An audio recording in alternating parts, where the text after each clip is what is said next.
شرط یہ ہے کہ میں 2 کام نہیں چھوڑوں گا. اچھا کیا کام ہے؟ ایک میرا کام چوری کرنا. اچھا میں چوری کرنا نہیں چھوڑوں گا. اور دوسرا میں نماز نہیں پڑھوں گا. اگر یہ 2 شرط مان لیتے ہیں تو پھر آپ سے میں مرید ہو جاؤں گا. یہ کیسی بات؟ چوری کرنا اور نماز نہیں پڑھوں گا. نماز نہیں پڑھو گا. ٹھیک ہے، لیکن میری بھی ایک شرط ہے. آپ میری 2 شرط مان لیجئے، میں آپ کی 1000 شرط مان لیتا ہوں. اچھا ٹھیک ہے. وہ ایک شرط یہ ہے کہ جب بھی اذان کا وقت ہو جائے برخوردار اس ٹائم پہ اذان پڑھ دے. باقی تمہیں جو کرنا ہے وہ کر لینا، لیکن اذان کے وقت میں اذان پڑھ دینا، بس یہی ایک شرط ہے. نماز نہیں پڑھنا ہے نا؟ نہیں، اذان پڑھ دینا بس، یہی شرط ہے. کیا دقت ہے؟ پڑھ دیں. بس انشاءاللہ. اذان نہیں پڑھنا ہے نا؟ ہاں اذان ہی پڑھنا ہے، 5 وقت. بس 5 وقت اذان پڑھنے. ٹھیک ہے، پھر ڈن ہے اس پہ. بالکل. اللہ مقلب القلوب ہے، اللہ دلوں کو پلٹنے والا ہے. بے شک. ہو جائیے مرید ہو جائیے. شرط منظور ہو گئی آپ کی. اب تو خوش ہیں؟ ہاں چلیے. زندگی بدلنا ہے. ہاں زندگی اللہ بدلنے والا ہے. کیا اس کو کیا پکڑ کیا پکڑ کے میں استقامت دے تمہیں. مرید بن گیا میں. ہاں ہو گئے مرید. اللہ مقلب صاحب القلوب. میرے پیر ہو گیا. ہاں اور یاد رہے آپ نے وعدہ کیا ہے کہ میں آپ کی وعدہ خلافی نہیں کروں گا. یعنی جو آپ ان سے شرط منوائے ہیں یہ مان گئے، ان کا جو شرط ہے آپ کو اس پر ہمیشہ قائم رہنا ہوگا، ہے نا؟ اسی کو مرید کہتے ہیں. مرید ٹھیک ہے، چلیے ٹھیک ہے. ارے آزان کو تو ٹائم ہو گیا ہے. لگتے ہیں بورا کو آزان دے ہی دیتے ہیں.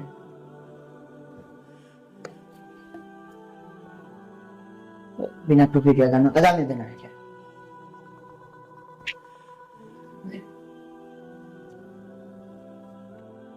اللہ اکبر اللہ اکبر لا الہ الا اللہ. اذان تو ہو گئی، سنت پڑھ لیتے ہیں پھر جماعت کریں گے. حضرت آئے ہیں، جماعت کریں گے. ہاں یہ لوگ کب آ گئے؟ یہ سنت پڑھے گا، ہم کیسے بات ہوئے؟ پہلے سنت پڑھ لیتے ہیں. وہ مسلح تو یہ آپ بھی سنت پڑھ لیجیے.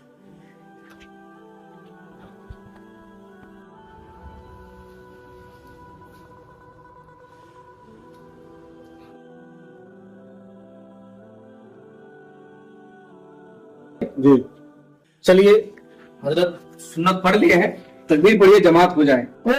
کہاں ارے بھائی کہاں جماعت کرنے جا رہے ہیں آپ لوگ؟ ہم سنت پڑھ کے آپ لوگ کا امام سمجھ رہے ہیں، ہم کو مولوی صاحب سمجھ رہے ہیں. میں کوئی نہ عالم ہوں نہ کوئی نمازی ہوں، میں ایک چور ہوں. بھائی دیکھیے ہمارا بورا، یہ دیکھیے یہ بورا ہے ہمارا. چوری کر کے جا رہے ہیں، ہم پھنس گئے. آپ لوگ کو دیکھیں ہمارے پیچھے سنت پڑھو تو ہم سنت پڑھ لیا. ہمارے کوئی نمازی نہ ہے، نہ جو ہے امام ہے، نہ کوئی مولوی صاحب ہے. ہم چور ہیں، چوری کرنے. کہہ رہے ہیں کہ ہم نمازی نہیں ہیں، امام نہیں ہے، نماز نہیں پڑھائیں گے. بھلا چور کبھی اذان دیتا ہے کیا؟ بالکل صحیح کر رہے ہیں. چور کبھی سنت پڑھتا ہے کیا؟ بالکل صحیح. بعض اوقات فلم انڈسٹری میں انبیاء کرام علیہ السلام ان کی زندگی اور کے حالات پر بھی فلمیں بنائی جاتی ہیں. اسی طرح صحابہ کرام علیہ مردوان کے کوئی ایسے واقعات. تو یہ کیسا عمل ہے کہ اس کے اندر بطور خاص کسی نبی کے کردار میں، یعنی ان کے جو بھی واقعات ہوئے تھے اب کسی کو وہ نام دے دیا، اسی طرح صحابہ کرام علیہ مردوان کے نام سے افراد جو ہے وہ اس میں اپنا کردار ادا کر دیں. تو یہ عمل کیسا ہے، شرعاً کیا کہتے ہیں؟ اس کی بالکل بھی شرعاً اجازت نہیں ہے. شرعاً یہ ناجائز و ممنوع ہے، اور اس میں بہت ساری قباحتیں، بہت ساری خرابیاں یہ موجود ہیں. اولاً تو یہ دیکھیں کہ جب بھی فلم جو ہوتی ہے، یہ ڈرامہ جو ہوتا ہے وہ فلم و ڈرامہ ہی ہوتا ہے. صحیح. اس میں حقیقت پر مبنی باتیں یہ عمومی طور پہ بہت قلیل ہوتی ہیں. پر یوسف علیہ السلام وغیرہ کا قصہ ویڈیو کی شکل میں ڈالا گیا ہے، موویز وغیرہ سے ہوتی ہیں، تو کیا ہم انہیں دیکھ سکتے ہیں؟ دیکھیں ایسی موویز وغیرہ دیکھنا سخت ناجائز ہے. اس کی وجہ فلم بن رہی ہے، ہمیں غصہ ہے. میں کہتا ہوں چھوڑ دو فلم دیکھنا. کسی ایک فلم میں حضور کی توہین ہوتی ہے کیا؟ ہر فلم ہی تمہارے نبی کی توہین کے لیے بنتی ہے. کیوں دیکھتے ہو؟ نہ جاؤ. ایک بزرگ سے کسی نے کہا کہ گوشت تو مہنگا ہو گیا، فرمایا سستا کر دو. گوشت تو مہنگا، کہا سستا کر دو. کہا سستا کرنا تو بادشاہ کے ہاتھ میں، اپنے ہاتھ میں. کہا نہیں، سب اپنے ہی ہاتھ میں ہے. کہا وہ سستا کیسے ہوگا؟ چھوڑ دو کھانا، سستا ہو جائے گا. اگر فلم کا بائیکاٹ کرنا عشق مصطفیٰ دل میں ہے تو طے کیوں نہیں کر لیتے؟ طے کیوں نہیں کر لیتے کہ جن فلموں کے اندر شرک یا کفر یا کلمات دکھائے جاتے ہیں، رسول اللہ کی خوشی کے لیے آج سے دیکھنا ہی بند کر دیں گے. ارے جب تم دیکھو گے نہیں تو وہ ناچیں گے کس کے سامنے؟ کرنے والے ایک صاحب غوث پاک کی بارگاہ میں آ گئے، حضور غوث پاک کی بارگاہ میں آ گئے تو غوث پاک فرماتے ہیں کیا بات ہے؟ کہتے ہیں حضور مرید ہونا چاہتا ہوں. کیا آپ اپنے بارگاہ میں آئے، بولے حضور میں آپ سے مرید ہونا چاہتا ہوں. کیا کرنے آئے تھے؟ سب نہیں بولو گے؟ مرید ہونا چاہتا ہوں. غوث پاک فرماتے ہیں کوئی بات نہیں، اپنا ہاتھ بڑھا. اس نے اپنا ہاتھ بڑھایا، غوث پاک نے اپنا ہاتھ بڑھایا. سنیں آپ، یہ واقعہ سید انصار القادری الجیلانی نے بیان فرمایا. یہ واقعہ واللہ بتاؤ، یہ واقعہ ان کی زبان سے، یہ غوث پاک کے بیٹے ہیں، وہ واقعہ اس بیان کو واقعہ بیان فرماتے ہیں. کہتے ہیں غوث پاک نے اپنا ہاتھ بڑھایا، اس نے بھی اپنا ہاتھ بڑھایا. اچانک اس نے اپنا ہاتھ پیچھے کھینچ لیا. غوث پاک فرماتے ہیں کہ مرید نہیں ہوگا؟ کہا مرید ہوں گا، میں مرید ہونے کے لیے آیا ہوں، لیکن میری 2 شرطیں ہیں. کتنی؟ سب بولو بھائی. میری 2 شرطیں ہیں. غوث پاک فرماتے ہیں بول تیری 2 شرطیں کیا ہیں؟ اس نے کہا کہ میں چوری کرتا ہوں، چوری بند نہیں کروں گا. جو لوگ یہ کام کرتے ہیں خوش ہو گئے ہوں گے، اور یہاں تو سبحان اللہ کہنے کی ضرورت نہیں تھی بھائی، ٹھیک ہے، سمجھ کے بیٹھے. اس نے کیا کہا؟ میں چوری کرتا ہوں، چوری بند نہیں کروں گا. غوث پاک فرماتے دوسری شرط کیا ہے؟ اس نے کہا میں نماز کی پابندی نہیں کرتا، نماز کی پابندی بھی میں نہیں کروں گا. غوث پاک فرماتے ہیں تجھے میں مرید نہیں کروں گا. کہا کیوں؟ کہا دونوں شرطیں شریعت کے خلاف ہیں. زور سے بولو شریعت کے خلاف ہیں کہ نہیں؟ زور سے بولو بھائی، شریعت کے خلاف ہیں کہ نہیں؟ بس ٹھیک ہے، آپ تائید کیجیے گا.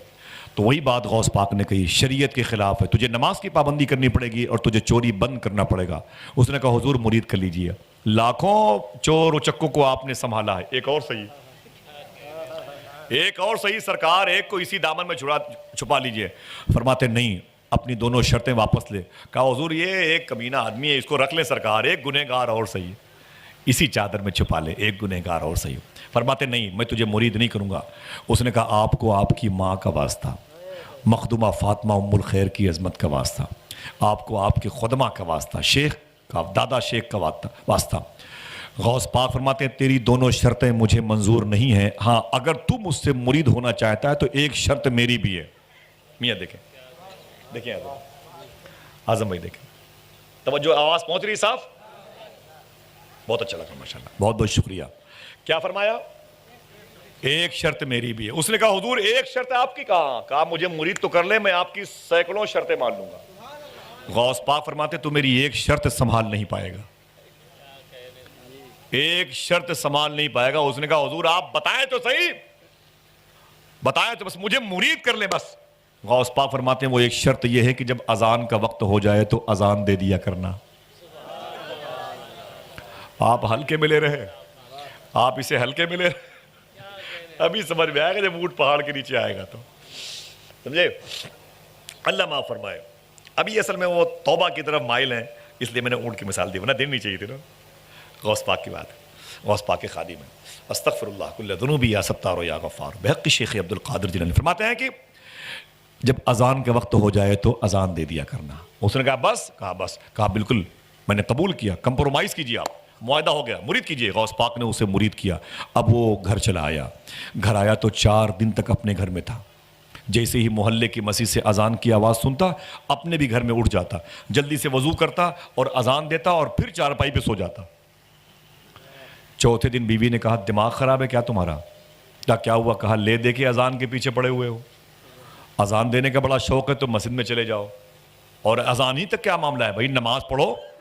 بولے تمہیں نہیں پتا میں نے کس سے کمپرومائز کیا ہے، تمہیں نہیں پتا میں نے کس سے، زور سے بولو کس سے میرا معاہدہ ہوا ہے، تمہیں پتا نہیں ہے میں نے کس سے کمپرومائز کیا ہے. اللہ اکبر. اللہ کب تک اذان دو گے؟ یہ 4 دن سے میں دیکھ رہی ہوں کہ تم خالی اذان دے رہے ہو. نماز کب پڑھو گے؟ اذان دینے کا بڑا شوق ہے تو محلے کی مسجد میں چلے جاؤ. یہاں لے دے کے اذان پھر سو گئے, لے دے کے اذان پھر سو گئے. اس نے کہا تمہیں کیا پتا میں نے کس سے کمپرومائز کیا ہے, اور اذان پر کمپرومائز کیا ہے ابھی. تو کہا کس سے کیا ہے؟ کہا چپ رہو, تم ادھر مت جاؤ, یہ چیپٹر تمہارے لیے کلوز ہے, بند ہے. کہا یہ بتاؤ کہ گھر ہی میں لیٹے رہو گے کہ چوری ووری کرو گے؟ اور بیوی تو ان کے راز کو جانتی تھی. وہ گھر میں لیٹے رہو گے, چوری ووری کب جاؤ گے بھائی چوری کرنے کے لیے؟ میرے شوہر کب چوری کرو گے؟ یہ گھر میں کھانے وانے کچھ نہیں ہے. اس نے کہا میری بیوی وہی تو سوچ رہا ہوں کب نکلوں کہ بیچ میں اذان کا وقت نہ آئے. بیچ میں آئے کا اذان کا, بیچ میں اذان کا وقت نہ آئے. بیوی نے کہا کہ سوچو, کوشش کرو اور سفر کرو, پریکٹیکل طور پر نکلو, کچھ کرو. تو عشاء کی اذان دی. بولے ابھی سے فجر کے وقت کافی گیپنگ رہتی ہے, کافی گیپنگ ہے. اور نکل گیا. فجر کی اذان بہت دیر میں ہوتی ہے. نکل گئے اور گئے تو بغداد شریف شہر میں ایک اونچے محل کے پیچھے کی طرف چلے گئے, رسی پھینک کر کے اس محل کے آنگن میں اتر گئے. دیکھیں سلمان, آنگن میں اتر گئے. جب آنگن میں اترے تو آہستہ آہستہ اس کے خزانے والے کمرے کی طرف چلے گئے جہاں سونا, چاندی, ہیرے, جواہر رکھے ہوئے تھے. اندر گئے, روشنی کا انتظام کیا, اور روشنی کے انتظام کے بعد وہ جو ہے جب زیورات کو دیکھتے ہیں تو بھئی زیور ہے, کوئی لکڑی نہیں ہے, پتیاں نہیں ہیں کہ اسے ٹھونس کے بھر لیا جائے. وہ سنبھال کے اٹھانا ہے, سنبھال کے رکھنا ہے. وہ چوری کر رہے, یوں اٹھایا, سنبھال کے یوں رکھا, اس کو یوں اٹھایا. بہت ہی نازک چیز ہوتی ہے زیورات کی, سنبھال کے رکھنے میں بڑی دیر ہو گئی. جب ان کے مزاج کے مطابق چوری زیادہ ہو گئی, سامان زیادہ ہو گیا, تو انہوں نے اٹھا کر اسے کندھے پہ رکھا.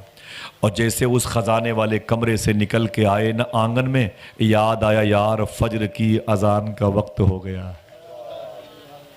اب پھنسی, اب رسی پھنسی.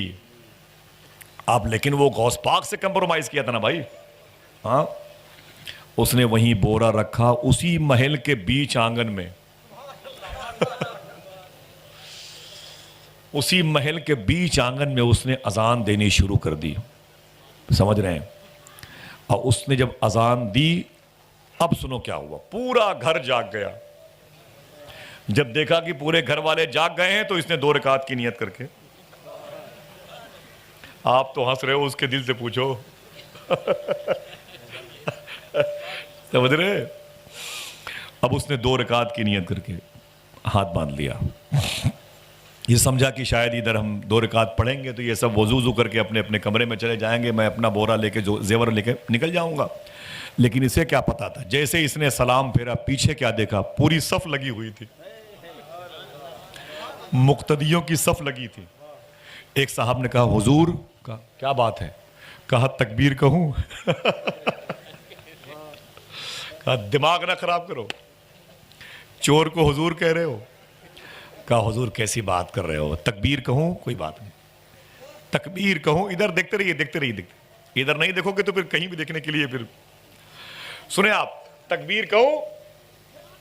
تو اس نے کہا تمہیں نہیں پتا میں چور ہوں. ارے حضور کیسی بات کرتے ہو, آپ اللہ والے لوگ ہیں اور آپ کہہ رہے میں چور ہوں. او پھنسا ہوا ادھر وہ پھنسا ہوا تھا.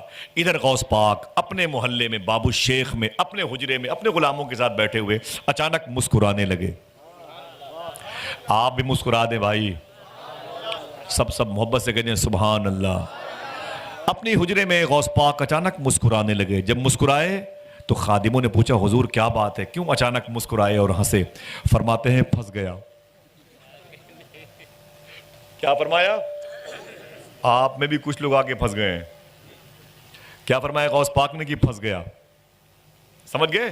کہا حضور کون پھنس گیا؟ کہتے ہیں وہ جو مجھ سے آیا تھا مرید ہونے کے لیے, وہ پھنس گیا. ارے اس کی دونوں شرطیں ادھر پڑی ہوئی ہیں, میں نے دونوں شرطیں قبول نہیں کی لیکن میری ایک مان کے پھنس گیا. اذان دافع البلا ہے, اذان دے کے بلاؤں کو دور کیا جاتا ہے. لوگ اذان دے کے نکل جاتے ہیں, وہ اذان دے کے پھنس گیا. حضور اگر پھنس گیا ہے تو نکال لیجئے. فرمایا نکلے گا, ابھی پھنسا ہوا ہے. ادھر کیا ہوا, وہ جو مقتدی تھے پیچھے بولے حضور تکبیر کہوں؟ دماغ نہ خراب کرو, میں پھنس گیا ہوں یار, میں تو کمپرومائز کر کے پھنس گیا ہوں. اب مجھے لگ رہا ہے یار یہ تو نقصان ہے اس میں.